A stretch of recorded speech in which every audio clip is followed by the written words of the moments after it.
Hi, I'm Rowan Williams, author of The Lion's World, and you're listening to Pints with Jack.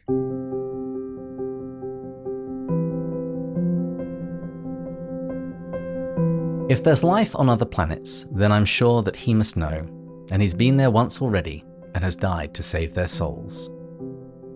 This is Pints with Jack, Season 6, Episode 49. Astrophysics and Cosmic Salvation. After Hours with Jimmy Akin.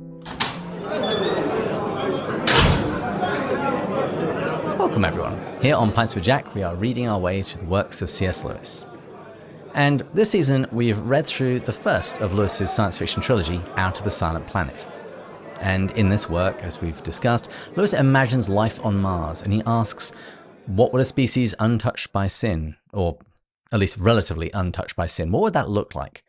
How would they relate to God? And most importantly, would Jesus need to go to that planet as well?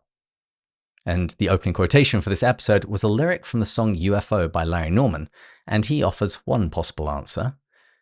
But in today's show, we're going to be digging into these in greater depth, looking at these theological questions regarding alien life, and we're doing that with the perfect guest for this subject matter, apologist and science fiction nerd, Jimmy Akin.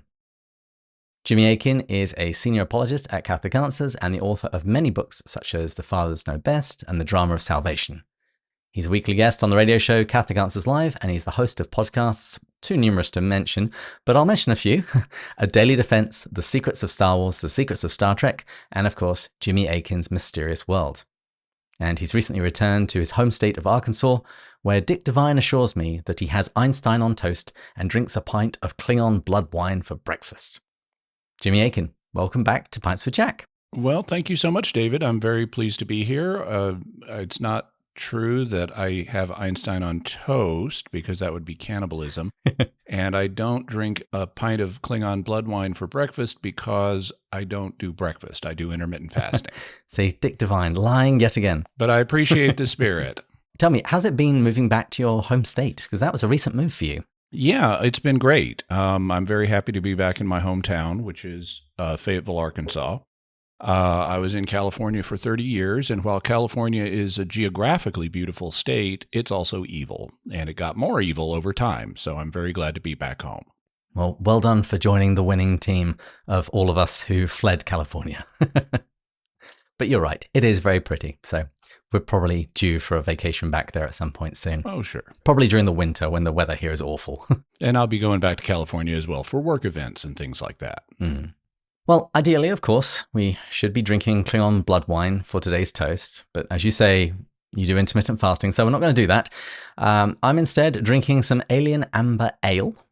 Do you have anything to wet your whistle beside a pipe? I have Diet Dr. Pepper, so that's what I'm doing right now. Also, I have grapefruit citrus Zevia. Lovely. Well, today I am wearing my very fashionable Because It's Aliens t-shirt from your podcast, Jimmy Akin's Mysterious World. Yeah, there you go. And I'm going to be giving away one of these t-shirts to a randomly selected listener. And if people would like to enter, all they have to do is share this link on social media and tag Pints with Jack. So with that, let's toast in Klingon, Iwilij Jakjaj. Iwilij Jakjaj, which means may your blood burn. Common Klingon toast. Exactly. I actually thought it was may your blood burn in hell. Either no way, mention of hell. It's very cheery. I could pull it apart, but I might get a little bit of it wrong. But basically, you've got the verb out of a usual Klingon order at the end, but "you" means blood, and "lij" means your, "jak" or "jach" means burn, and "jaj" means may. Well, there you go. The fact that you could break that down shouldn't surprise me, yet it still does. Well, not that you really needed any more proof at this point, but would you mind just telling us a little bit about your love of science fiction and also science more generally? Yeah, well, I have an interest in both. It may not come as a surprise, but when I was a boy, Mr. Spock was my role model. And so that combined both science and science fiction. I study science on the regular. I read science books for fun and, just to acquire general background and keep up with the state of things. The most recent book I read was on new discoveries, new research that's been done about the human senses and how they are not as limited as has often been thought. For example, our sense of smell is not really inferior to that of dogs. It turns out that that's a myth based on the idea that the part of our brain that processes smells has a lot less neurons than a dog's brain, but that's not true. And it turns out that we're better at sensing some smells than dogs are, whereas dogs are better at sensing other smells than we are. So we're actually kind of even with dogs. And there's even been research that has shown that humans are capable of responding to a single photon of light with vision. Although there's a question about that I've heard raised, and it occurred to me too when I read it, are they really sensing the light with vision, or are they detecting it through extrasensory perception? And both of those would be possibilities. You'd have to set up an experiment in a very carefully controlled way to exclude the possibility of extrasensory perception and show you're really getting a single photon through your rods and cones. So, that's just an illustration. I also read science channels, aggregators. There's one I check every day to see what the latest science news is. I watch different science channels on YouTube, and I'm always, trying to learn more about the mechanics of the world that God created for us. I'm also interested in science fiction. I have been since I was a kid. Star Trek was one of my favorite shows growing up. I watched it in syndication. And I continue to read science fiction and watch science fiction, and I have different authors that I prefer. I don't have as much of a chance to read it these days as some other folks do, or watch it as much as some other folks do, because I've got a lot of other activities going on. But I do enjoy it, and I do keep up with it. I'm even on 2 weekly podcasts that deal with science fiction. One of them is Secrets of Star Trek. The other is Secrets of Doctor Who. And providentially enough, today I was listening to your Daily Defense, which is the podcast serialization of your book on how to become a better apologist.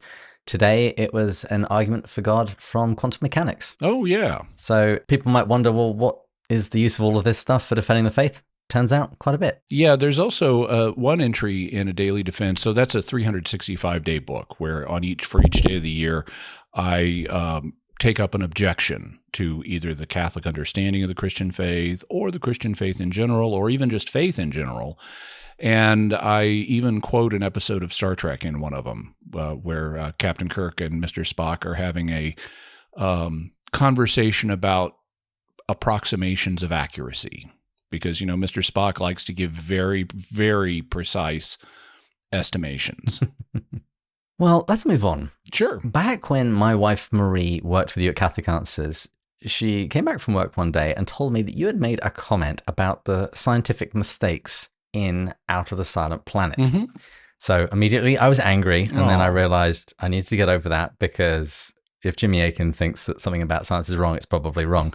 So now that we've all enjoyed this book so much going through it this season, what did Lewis get wrong? Well, your memory of it and your listeners' memory of it is going to be better than mine, because I read Out of the Silent Planet quite a number of years ago. And so my memory is not fresh on the subject. But I understand, some of the liberties that Lewis took scientifically were things he knew he was taking. For example, he presents Mars, or Malacandra, as having an oxygen-rich atmosphere, and he knew that that was not the case. He knew that astronomy had pretty well determined by when he wrote the book that Mars really doesn't have a lot of oxygen in its atmosphere, but he needed ransom to breathe. So he took a liberty and gave it an oxygen-rich atmosphere. He also borrowed on ideas that were in the zeitgeist of the time about Mars, like in the 19th century. One of the prominent ideas, and here in America, this was popularized by Percival Lowell, who founded the Astronomical Observatory at Flagstaff, Arizona. But Percival Lowell was also very interested in Mars, and like a number of people at the time, he thought that there was a civilization on Mars that had built these canals that were visible from Earth. And it turns out this was based in part, you could see some lines on the surface of Mars sometimes. And an Italian astronomer had described them using the word canali, which means channel, but it got translated into English as canal. And so you had this idea in the zeitgeist that Mars had a civilization, maybe a dying civilization, that was using canals to route water from, the polar regions to the equatorial regions and to support farming and help the population to live. And this was a very popular idea. It was, for some time, it was regularly discussed in popular articles and books about Mars. Percival Lowell was a big fan of it. And by the time that Lewis wrote Out of the Silent Planet, they pretty well knew these aren't really canals. Like one of them is the biggest valley in the solar system, which is just, it's enormous. It's absolutely huge, but it looks like a line, from the distance we're at. And some people thought, okay, this is a canal. Lewis knew that wasn't true, but because it was part of the zeitgeist, he used it anyway. And that's fine. I don't have any problem with that. He also commented in a letter he wrote that he knew the science in the book was mumbo jumbo. He used that phrase. Unlike many other science fiction authors, he wasn't really that interested in the technical side of things. There was a trend in science fiction, and to some extent it's still there, but a lot of early science fiction authors had a background in science and engineering and things like that. And so they were very interested in the technical aspects of how would you make this work and what inventions, could we imagine that people might be using in a science fiction context. And so they were very into the technical side of things, which Lewis was not. Lewis was not interested in how does the science work and how does the technology work. He was obviously much more interested in ideas like social theory, and ideologies and how it intersects with religion and things like that. So like when he does the classic speech translation, at the climax of the book, that's all, that's not technical ideas, but it's social ideas and ideologies that he's deconstructing and critiquing and parodying. And so, like there's the one moment where I forget his name, but the gentleman makes this claim that life's claims are absolute. And in trying to translate it, Ransom says, I cannot say what this man is saying in your language, because it's just so nonsensical. So Lewis basically said, I'm just doing the science to satisfy me.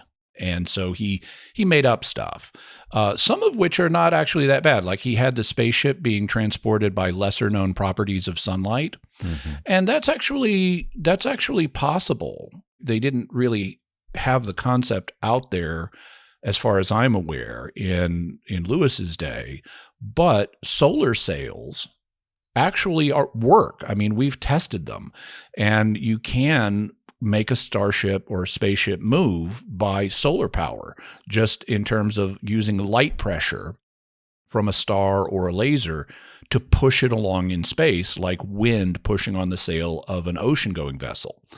And I don't know that Lewis envisioned a solar sail. I'm pretty sure he didn't in the book. But the idea that you could use light pressure for space transportation is a lesser-known property of sunlight. And so you actually could build a ship that is powered by a lesser-known property of sunlight. The one error now in making stuff up to satisfy him, that's fine. An author can do that. But other people may have a different reaction to it. And what may strike you as, okay, this is plausible enough, this works for me, may strike someone else as, wow, that's really inaccurate. And the thing that really stands out to me from when I read it was the way gravity works in interplanetary travel. And forgive me, like I said, because it's been so many years since I read this, but my memory is that when Ransom is being taken to Mars in the spaceship, they feel the gravity of Earth getting lesser and lesser, and then they reach a kind of equilibrium point, and then they feel the gravity of Mars pulling on them more and more as they approach the planet. Mm-hmm. That is not the way gravity works.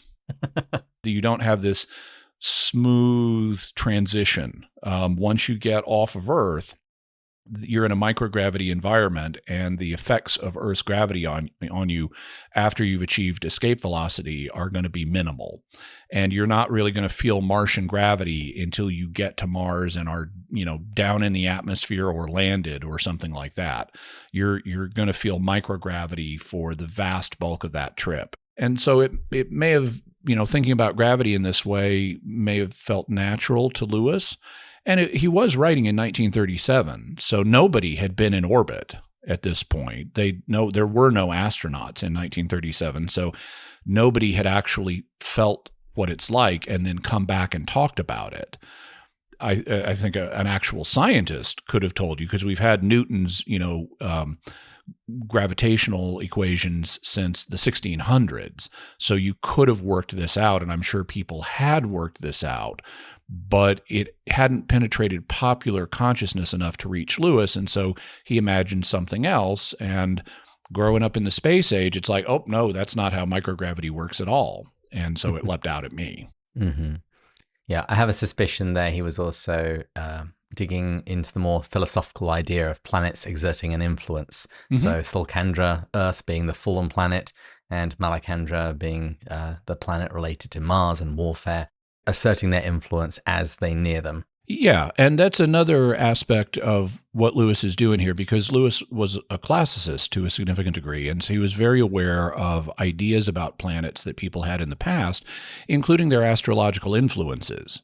And he's drawing in the Space Trilogy on certain astrological ideas that he's reworking, but having the idea that, okay, planets have an influence on us here on Earth, and that includes Mars, although he subverted expectations when it comes to Mars, because Mars in classical astrology is thought of as being a disruptive influence that can signal war and ambition and things like that. And so he populates it with three races that get along great and don't have wars. Yeah. I also don't think it's an accident that in the sequel, which we will be doing not this coming season, but the one after that in Penumbra, Lewis basically discards any pretense at science, and he just has a glass coffin that takes him to the planet.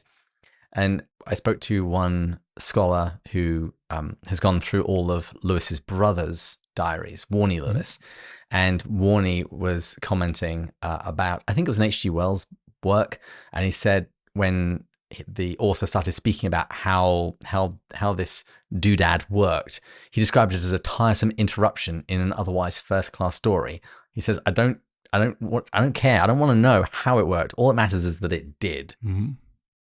And I think by the time that Lewis decides to go to Penumbra, he's just, magic coffin, that'll do it. Yeah. One of the things that did occur to me as I was rereading it this time was how if you went to another planet with other creatures that followed a different developmental path, there's actually no guarantee that you would even physically be able to speak their language. Correct. Just because your vocal cords and all of the other apparatus wouldn't be the same. And there's actually even a hint of that in the text when Hoy says something that he's just not able to reproduce. Yeah, and that's quite true. If you think about it, just here on Earth, and you think about all the different creatures that exist here on Earth, and the sounds that they make, very few of them make sounds that are like humans. And they have different vocal tracts and other body parts besides vocal tracts that they use to make sounds, like crickets are rubbing their legs together and stuff. Very few things sound like us, and we sound like very few other things. As a human, I could say woof, but I don't really sound like a dog. That's just a human approximation of the sound. Or I could say bark, and that's not really the way dogs sound. We do a little better with cats. Meow kind of sounds like a cat, a little more anyway. Very few creatures sound like humans. Some of them are able to make a single human-like sound, like the Australian species of lyrebird can sound just like a screaming human baby. It's uncanny. It's just like, wow, this is like a screaming, crying baby. You would think that that's what it is if you didn't know you're listening to a lyrebird.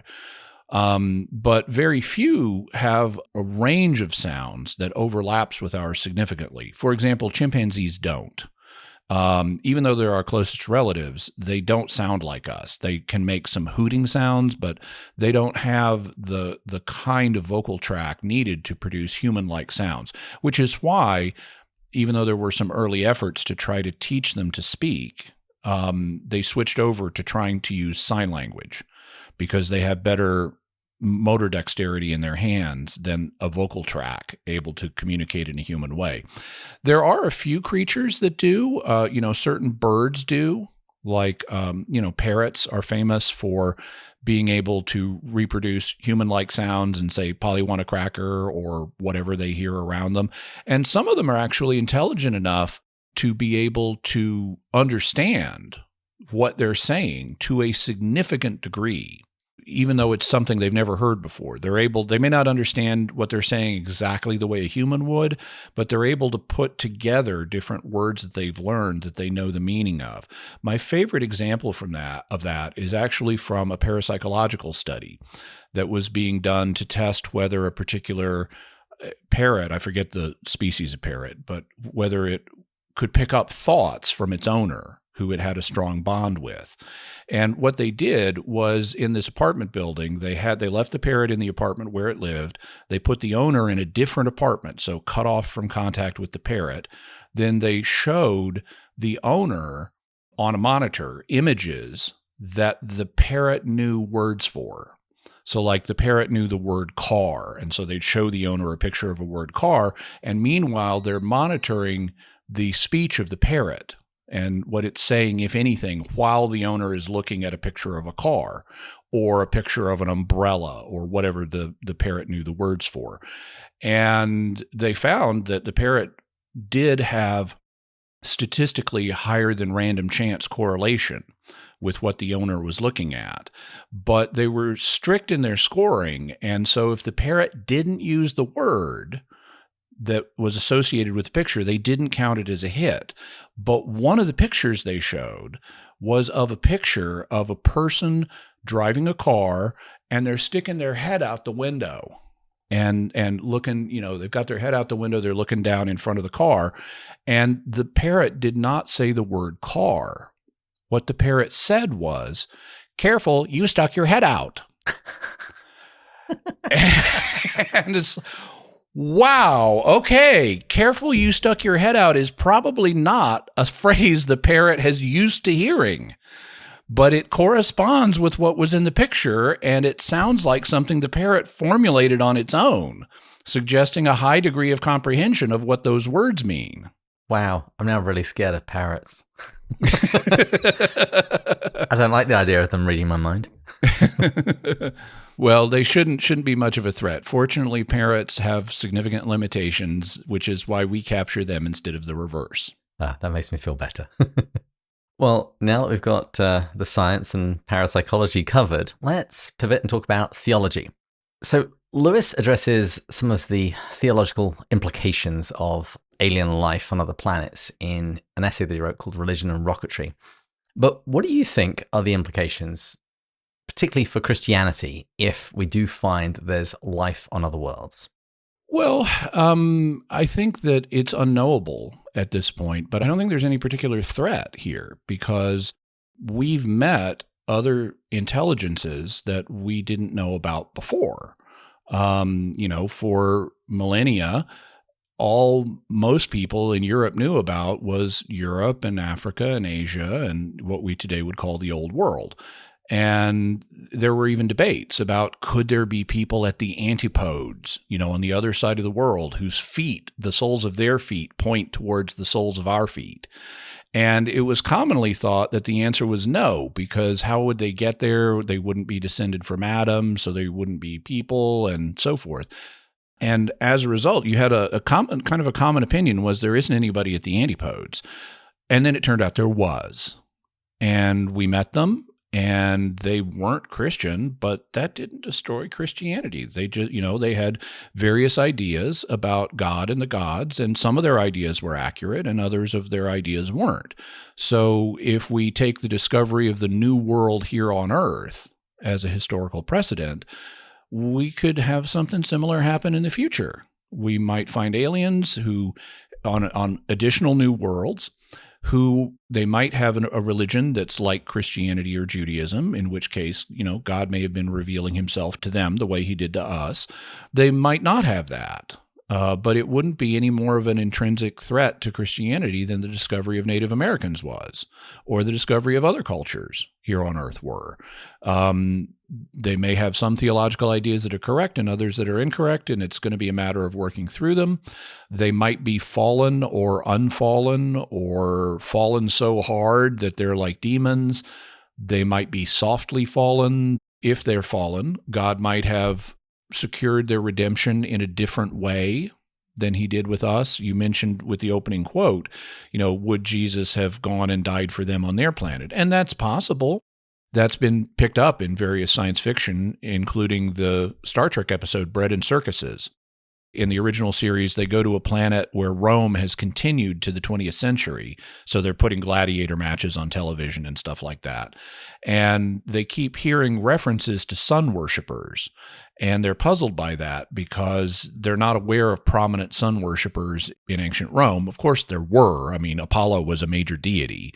But they're puzzled about these references they keep hearing to sun worshipers who were kind of lower class and persecuted and stuff. And then at the end of the episode, Lieutenant Uhura, who's been monitoring their radio broadcasts, says, "Oh, it's not the sun in the sky, it's the Son of God," implying that Jesus had been to their planet too and started Christianity there. And that's just on TV science fiction, but there have been science fiction books that have that as a premise of Jesus is moving from planet to planet, redeeming people. And that's possible, but it's also possible, as Aquinas points out, that God could redeem us in any way he chose. So it might not involve the death of the Son of God. It might involve something else. So I think there are loads of possibilities, and we can't really say much about the possibilities until we meet them and find out what they're like and figure out how their beliefs about religion, if any, intersect with ours. I did, incidentally, an episode of Mysterious World where I talked all about this. It's the central theme of the episode. What would it mean for Christianity if we discovered intelligent life? And if people want to listen to that, it's episode 55. So they could go to mysterious.fm/55 and listen to the Aliens and Religion episode, which, again, it's mysterious.fm/55. I'll make sure there's a link to that in the show notes. Awesome. And I do want to talk about fallenness and the Christian conception of it and Malacandra in a moment. But before that, if we did find life on other planets, do you think we should observe the Prime Directive from Star Trek, non-interference, or even a more extreme version? Because in Religion and Rocketry, in that essay, Lewis suggests that he's often wondered whether or not our separation from any other intelligent life might be some kind of quarantine, as we hear explicitly described in Out of the Silent Planet. So there's actually a short trek featuring Mr. Spock and Number One, and it's like Mr. Spock's first day on the Enterprise, and he's talking to the first officer, Number One. She's demanded that he ask her questions. So kind of as a rite of hazing, he's being expected to ask her question after question after question. And one of his questions is, has it ever occurred to you that the Prime Directive is nonsensical and possibly morally problematic? And she says, never say that again if you want to progress in Starfleet. Because there are bunches of problems with the Prime Directive as understood in Star Trek. I think a much more realistic approach is the one taken in Stargate, where we've got interaction. It's not unlimited. We don't give everybody our high tech, but we don't have this we must never affect them in any way ethic. I think if we found actual aliens, what we should do is dependent on who they are.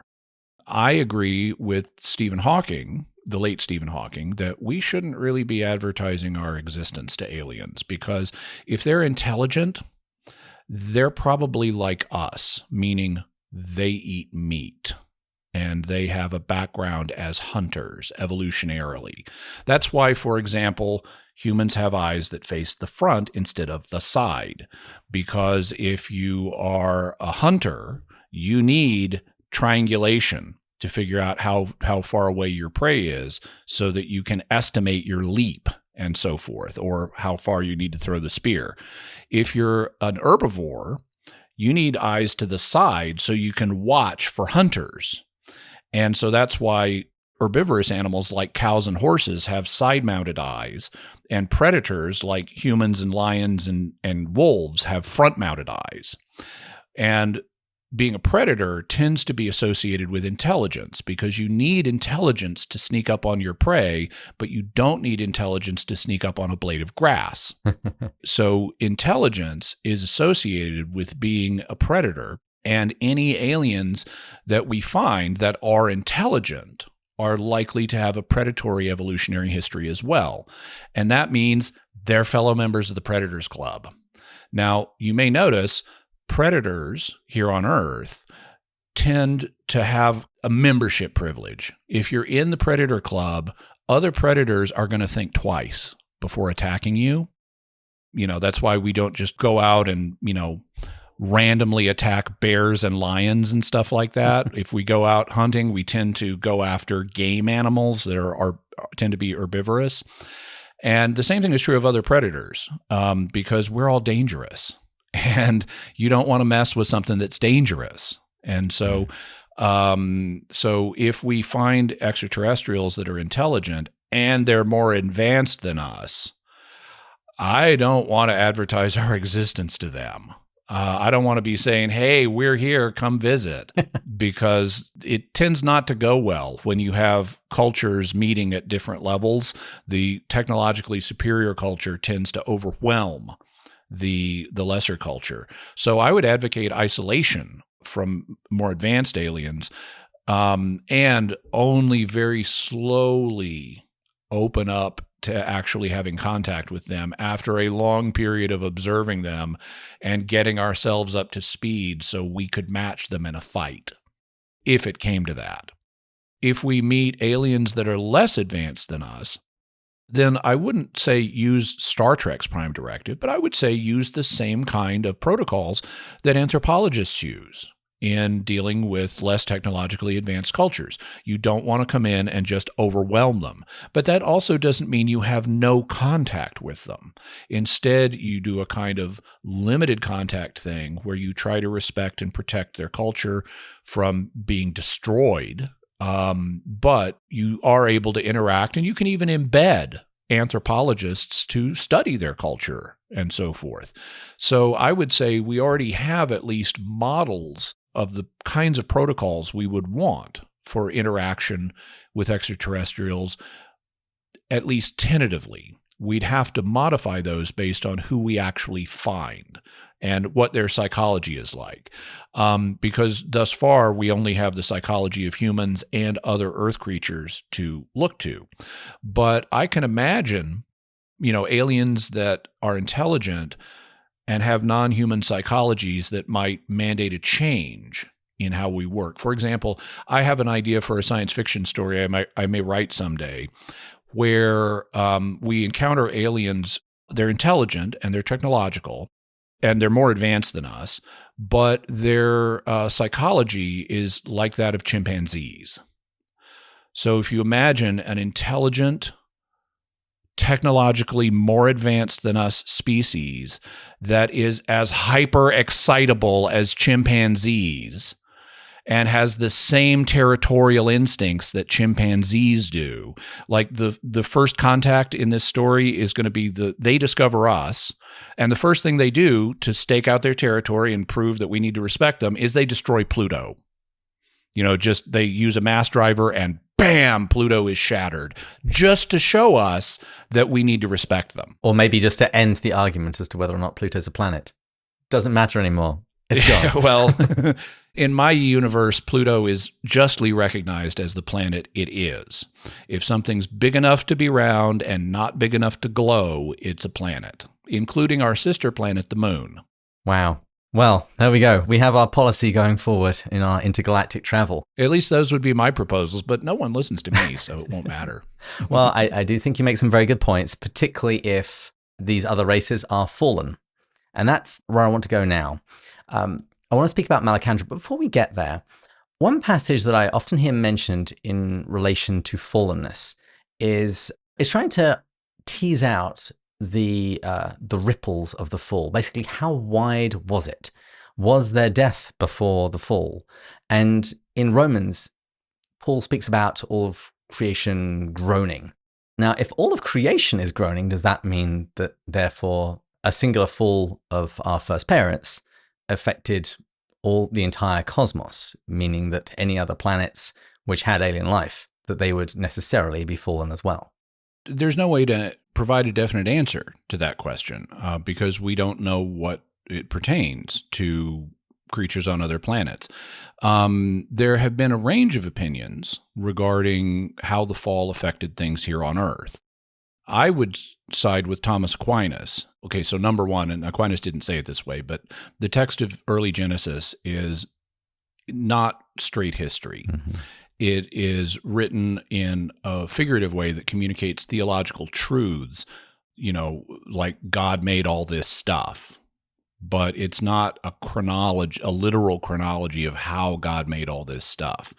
And the second creation account in Genesis 2 and 3, I think, is similar.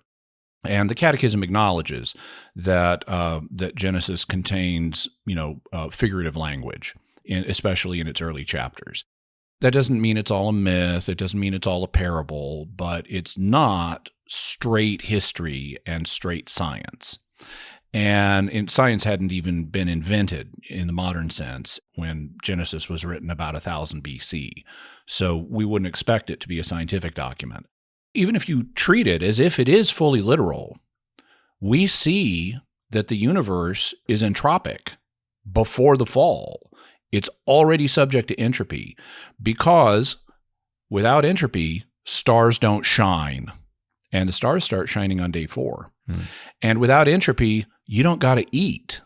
But God gives Adam and Eve permission to eat of every tree of the garden except one. So we already see that the universe is subject to entropy, which is the tendency to go from a high energy, high organization state to a low energy, low organization state so that systems run down and break down over time. We also see that there's death before the fall because if you eat a piece of fruit, it dies.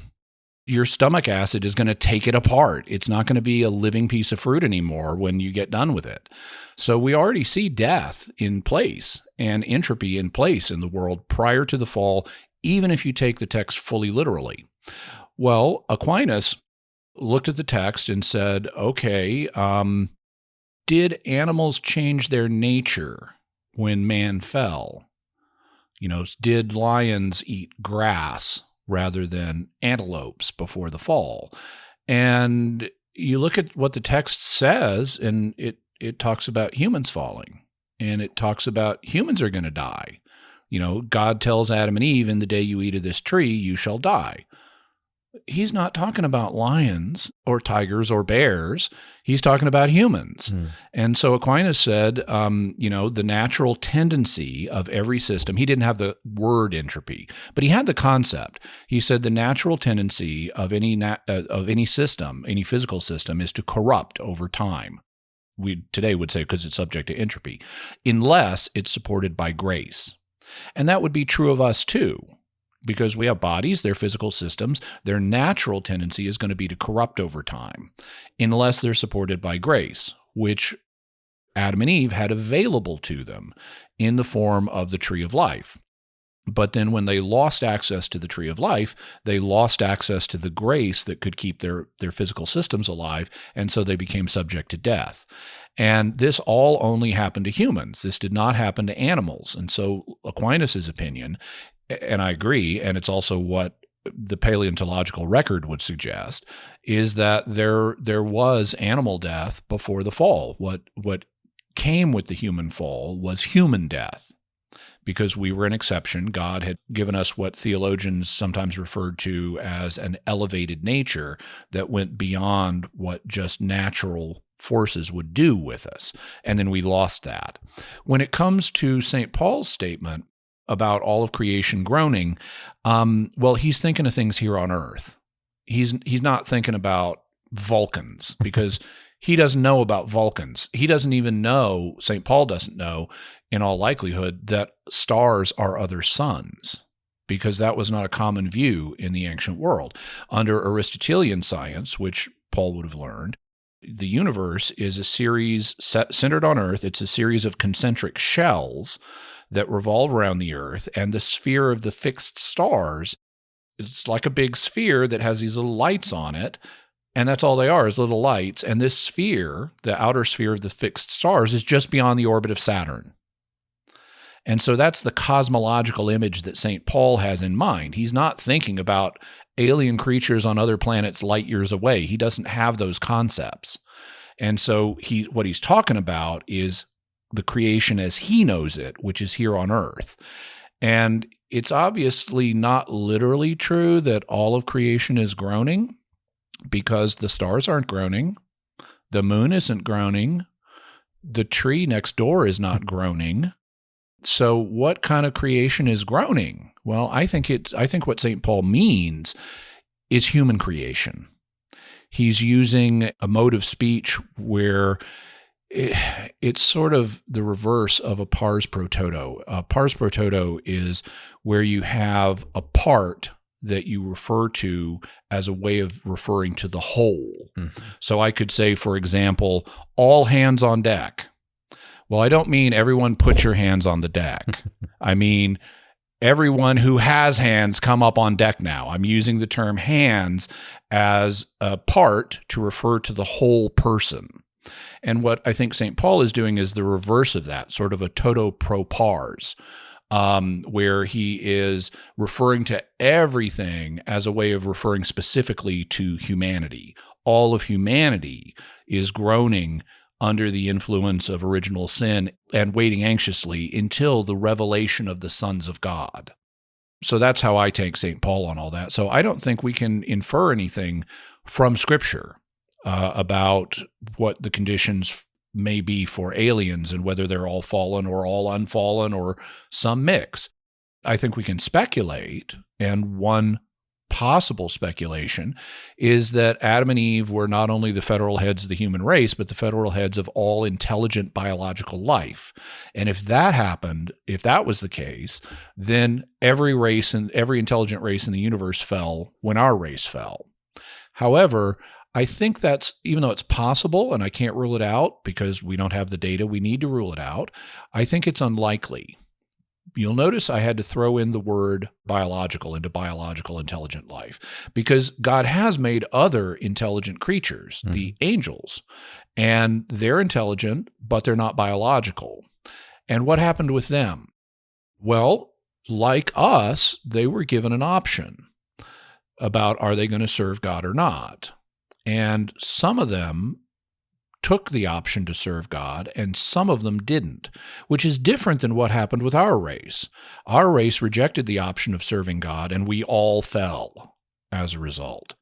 So what we see from this is, at least, and now we've got a really small data set here. In an experiment, this would be n equals 2, but the number of test cases is only 2, but we see that in the 2 test cases, they're both given an option to serve God or not. And when some of them rejected the option, different things happened. Angels are not biologically reproductive.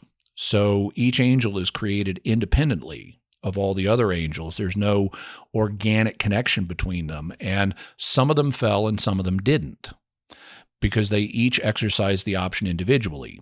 But humans are biologically related, and when the root of our race went bad, it affected all of their descendants. And of course, we reproduce biologically. So it's like if you're a parent and you're Homer Simpson and you are playing with glowing green radioactive rods, even though actually fission looks blue rather than green, you're going to damage your genes, and your kids are going to have, bright yellow skin, bulging eyes, and huge overbites. With us, when our first parents fell, they damaged themselves, and that damage rippled to all their descendants.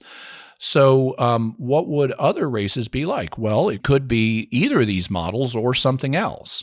But given that God gave both the angels an option and us an option, My suspicion is that I think it's more probable that God would give every intelligent race an option, because what he cares about most is love.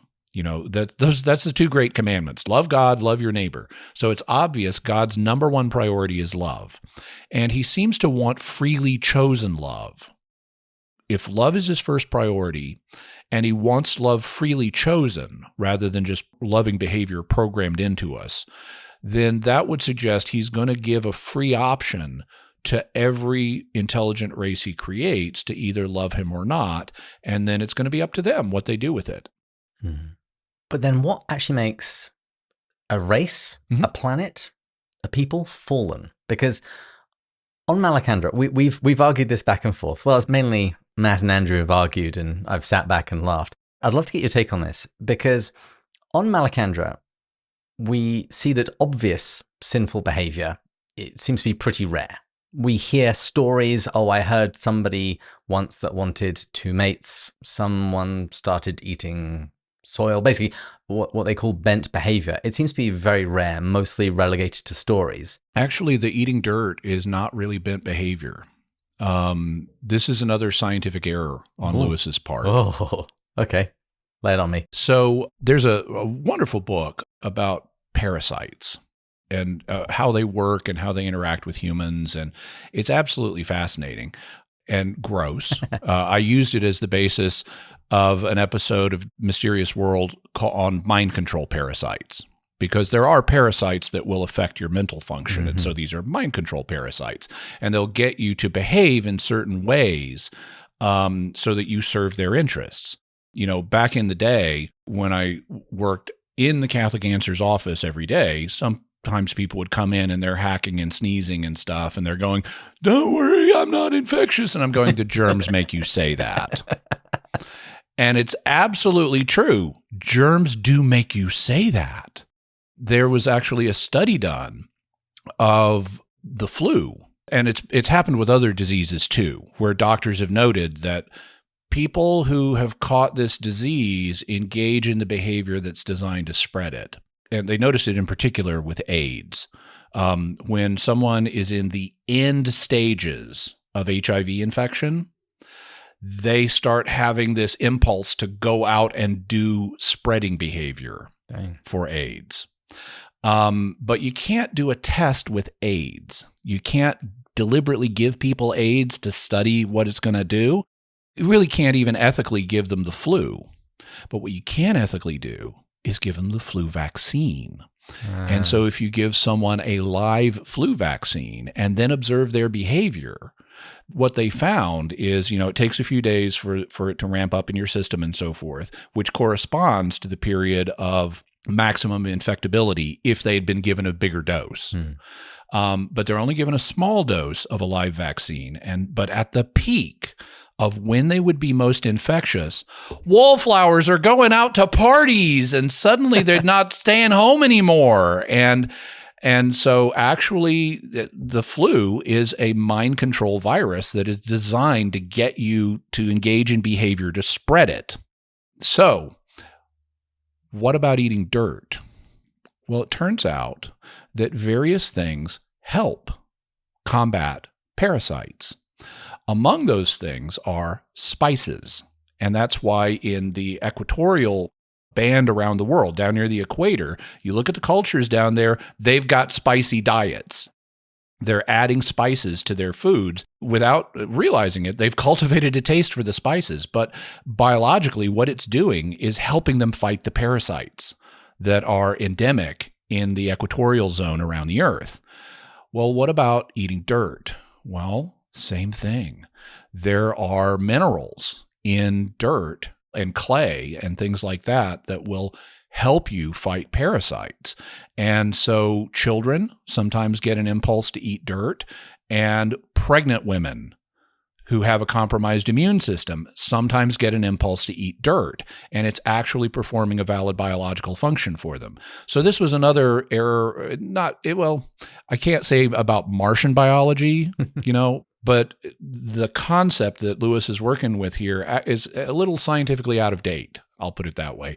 Actually, eating dirt is not necessarily bent behavior. It actually may be appropriate in some cases. Wow. I never knew that. I'm looking at this very differently now. I'm also never going to trust anyone if they've got the flu. Stay home until you're better. That's the solution. Always good advice. I'm now part of a large family, so there's always some child sniffing and wiping his nose on the furniture. But returning to Malacandra, we know that there is death. People die, although they seem to die at a very predictable time. Generations naturally die together, and they sense when it's near. But there is also a predator on Malacandra. There's the Hanakra, which they hunt, and it hunts them. And towards the end of the book, we learn that Satan has attacked Malacandra in the past, and it does seem that he managed to sway some of the inhabitants to sin. But the guardian angel, effectively, of the planet cast Satan out, and those who are under his sway, he describes them as being cured or unbodied. So some kind of redemption, or they were killed. Had a Martian Inquisition. Nobody expects it, even on Mars. So with all of that, how would you describe Malacandra? Would you say it's fallen, unfallen, or I liked your phrase earlier, softly fallen? Yeah, I would put it in that category. I don't think the existence of a predator tells us anything about its state of fallenness, because I agree with Aquinas, predators existed and preyed on Earth before the fall of man. I also don't think that the death of the life forms tells us anything, because, as Aquinas says, and I'm not a Thomist, but I think Aquinas is right on this, the tendency of every natural system is to corrupt over time, to break down. And that would have happened to us unless God had given us the option to keep on living through the tree of life. And so I would say, okay, he just didn't give them the equivalent of a tree of life. But he's letting the otherwise consequences of nature that you would expect happen to them. What is more significant to me in terms of this is the fact that Hoi acknowledges bentness in his race. And there's sort of two ways to look at that. Either Hoi is correct that there's bentness in his race, in which case his race has fallen, or Hoi is incorrect about bentness in his race, in which case he's bent, at least has bent judgment. So I think either way you go, there's some bentness in their race, but they don't seem to be near as bad as we are. So I would say they are lightly fallen or softly fallen or something like that. They fell, they just didn't fall as hard as we did. And similarly, we didn't fall as hard as angels did. The ones that went bad, once they went bad, they're like the little girl with the little curl right in the middle of her forehead. When angels are good, they're very, very good. And when they're bad, they're horrid. And so the angels, the ones that fell even harder than we did. The Hross just didn't fall as hard as we did. That would be my take based on the data in the novel. I really like that, and I really like the conclusion that you've reached, because I would say the consensus of our co-hosts is certainly in that direction. But before we wrap up, I've got to ask you the big question. Do you think there's extraterrestrial life out there? And do you think they've ever visited us? Intelligent or non-intelligent life? Or both? I'm going to say intelligent. Okay, I'll give you the both answer for free. Wonderful. I think there very probably is life out there, at least non-intelligent life, and I think it probably exists in our own solar system. In fact, I did a pair of episodes of Mysterious World that I really should recommend to your audience because it intersects directly with the themes of the book that y'all have just read. I did a 2-part episode on life on Mars. In part 1, I talked about the history of thought about life on Mars and Percival Lowell and all that, and that's episode 179. You can go to mysterious.fm/179 and listen to that. And then the next week in part 2, I came back and said, what's the scientific evidence for life on Mars? And so that's episode 180. It's mysterious.fm/180 if you want to go directly to it. And the evidence is really good for there being primitive life on Mars. I mean, surprisingly, really good. In fact, when the when the Viking probes did the tests back in the 1970s, they got a positive result. And then the higher-ups at NASA did a post hoc change of the criteria for life detection so that they could say, nah, actually not. But since then, there has been a continuing stream of new evidence that also supports that conclusion. So I think there's a really good chance that there actually is primitive life on Mars. The question would be, how did it get there? Because it could have been created there, it could have evolved there, or it could have come from somewhere else, like Earth. Because we know we've got Martian meteorites on Earth, where a chunk of Mars's surface got blown off into space and eventually it found its way here. Well, there are also going to be Terran meteorites on Mars from the same thing. Little chunks of Earth's crust get knocked off in an impact. They float around the solar system, and some of them are going to land on Mars.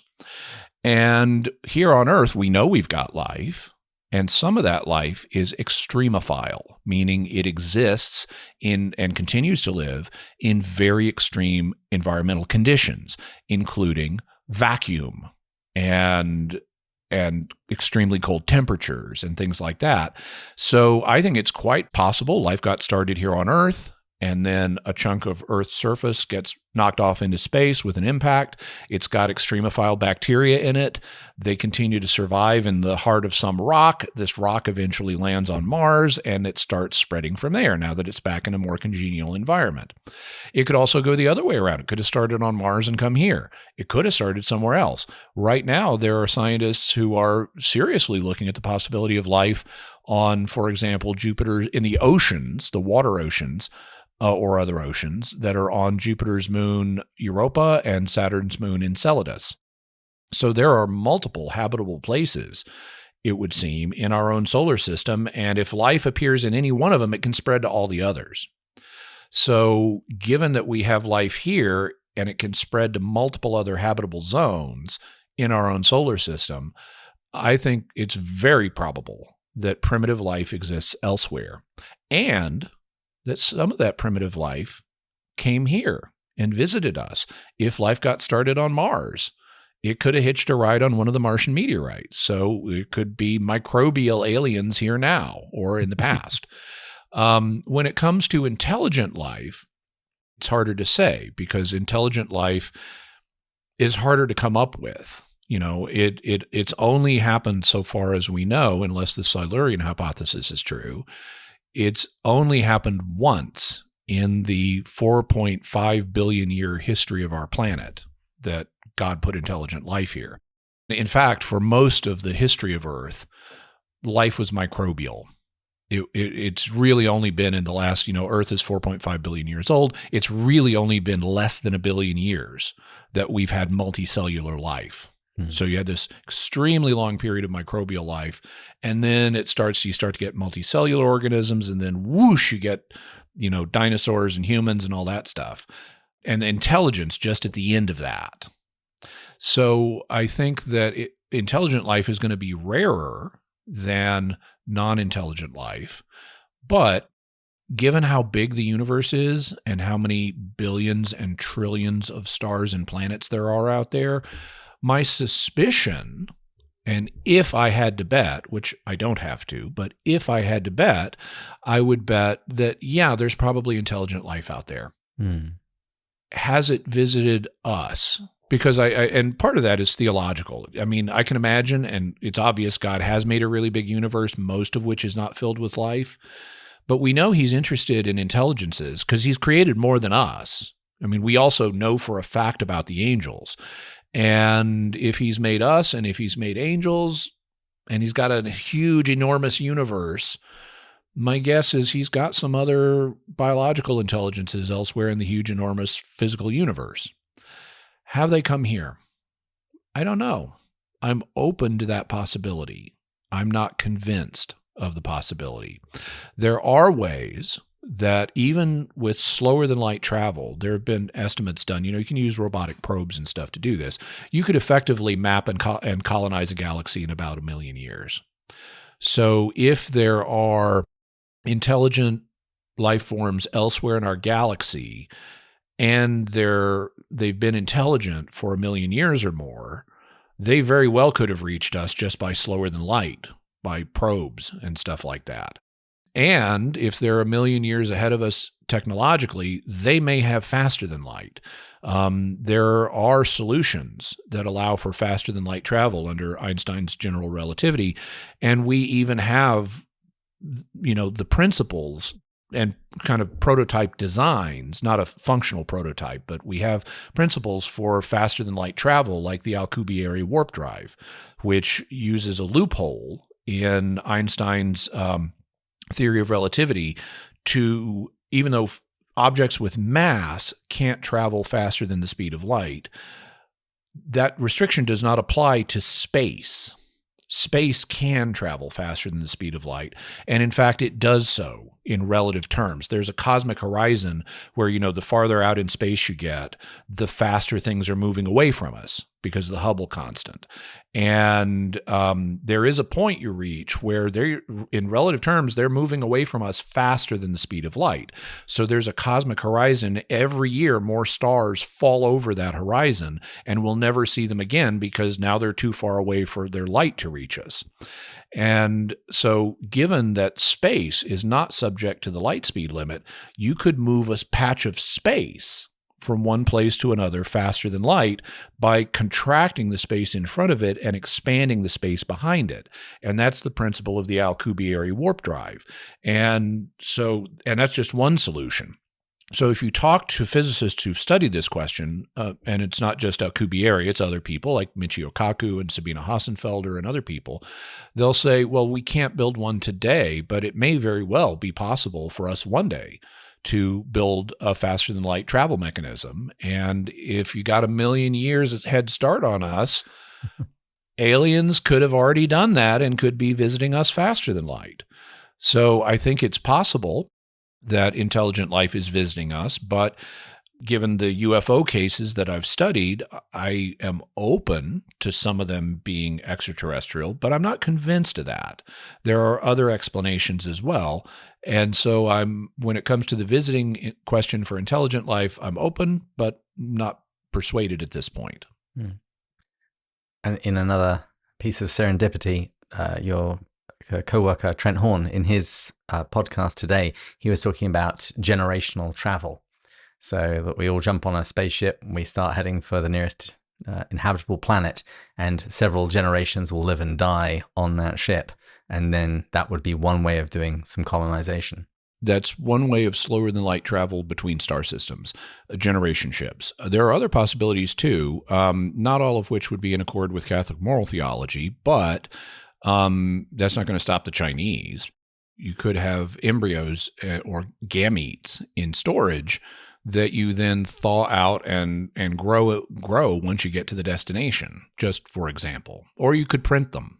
You got a cellular printer, you print up a new totipotent stem cell and turn it into a baby when you get to your destination. And as the father of a small child, I'll say when he becomes a toddler, he'll then just destroy everything. You'd want some robot nannies. Exactly. That's what I need. Jimmy Akin, thank you so much for coming on the show. Yeah, my pleasure.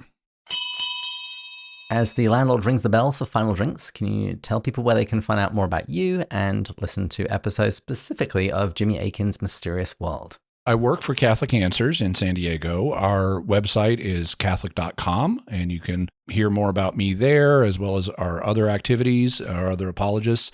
My personal website is JimmyAkin.com, which I use as a kind of hub for my online activities. I'm on various podcasts, and in particular, I want to highlight Mysterious World because it intersects with the themes we've been talking about today. Every Friday, we look at a new mysterious subject. We look at them through the twin perspectives of faith and reason. What would reason tell us about this? What would the faith tell us about this? And we're open-minded but critical. So we're not going to just dismiss everything like some shows. We're not hardcore disbelievers in mysteries, but we're also not super credulous. We're going to use critical thinking. And unlike a lot of mystery-related podcasts and shows, we actually try to solve the mysteries. We're not just generating wonder. Imagine what if. Instead, we're actually trying to find out what's true, and we'll make a list. We'll present the background on a mystery. We'll make a list of things that could explain it, starting with the natural explanations. Then we'll go through them and say, well, how well do these explanations fit the data? And sometimes we get it down to one explanation or just a few explanations, but we try to solve them to the extent possible. We cover natural mysteries, supernatural mysteries, scientific mysteries, paranormal mysteries. If it's mysterious, it's interesting. And we're typically a top 20 documentary podcast in the US on Apple Podcasts. We've got over 100,000 listeners every week. And so check it out. It's in Apple Podcasts and Spotify and Stitcher and all that. So it's in all the standard podcast directories.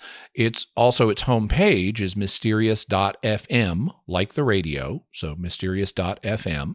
You can also go to my YouTube channel where we have a video version of it. And that's youtube.com/Jimmy Akin.